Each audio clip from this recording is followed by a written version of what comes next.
রায়গঞ্জ বিধানসভা উপনির্বাচনে বিজেপি প্রার্থী মানস কুমার ঘোষের বিরুদ্ধে আন্দোলনে নামল রায়গঞ্জ নাগরিক মঞ্চ।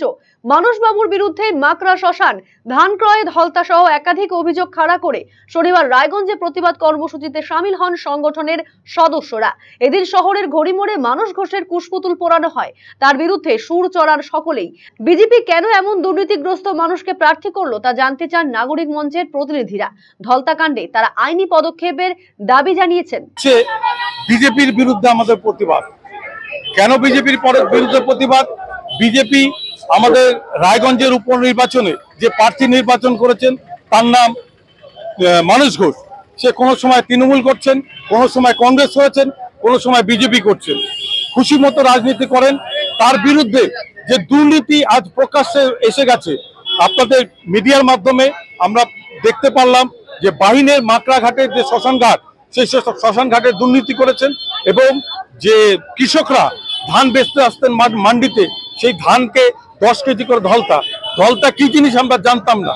এই বিজেপি সরকার যে প্রার্থী করেছেন সেই মানস ঘোষের বিরুদ্ধে আজকে আমাদের প্রতিবাদ।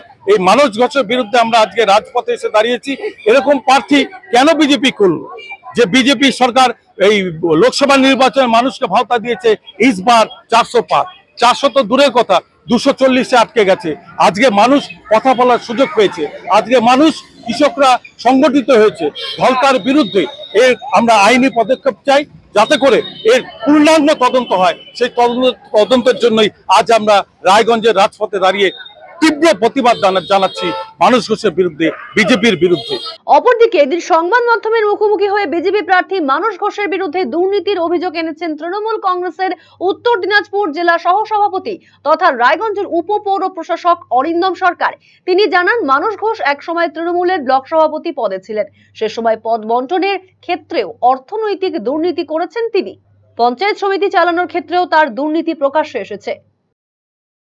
মানস ঘোষ 2018 সালে পঞ্চায়েত সমিতির নির্বাচনে জয়যুক্ত হয় এবং তৃণমূল কংগ্রেস তাকে পঞ্চায়েত সমিতির সহকারী সভাপতি হিসাবে নিযুক্ত করে এবং তৃণমূল কংগ্রেসের ব্লক প্রেসিডেন্টও তিনি ছিলেন।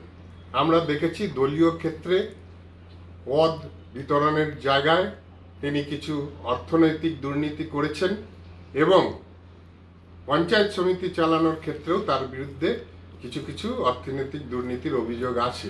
যেরকম মাকড়া শ্মশানকে নিয়ে একটা দুর্নীতির অভিযোগ।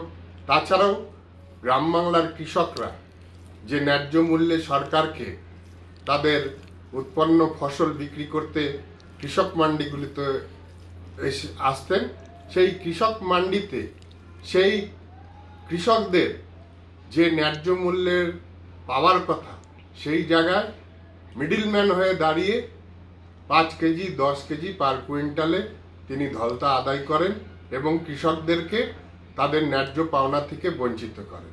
এরকম একজন মানুষকে আমরা দল থেকে সরিয়ে দিই, আর সেই মানুষকেই বিজেপি তাদের দলে নেয় এবং তাদের যারা বিগত দিনের পুরানো কর্মীরা আছে তাদের মাথায় বসিয়ে দেয় এবং বর্তমানে তাকেই তারা প্রার্থী করেছে। তারা আর খুঁজে পায়নি বিজেপির মধ্যে নতুন কোনো প্রার্থী করার।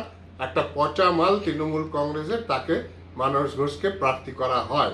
এই জন্যে আজকে বিজেপির সমস্ত কর্মী নেতৃত্ববৃন্দ ক্ষুব্ধ এবং মানুষ এই মানস ঘোষের বিরুদ্ধে সকলে একত্রিত হয়েছেন এবং আগামী যে নির্বাচন 10 তারিখে আছে সেই নির্বাচনে ব্যাপকভাবে মানস ঘোষের বিরুদ্ধে, বিজেপির বিরুদ্ধে এবং তৃণমূল কংগ্রেসের পক্ষে রায়গঞ্জবাসী ভোট করতে চলেছে, এটা আমাদের বিশ্বাস।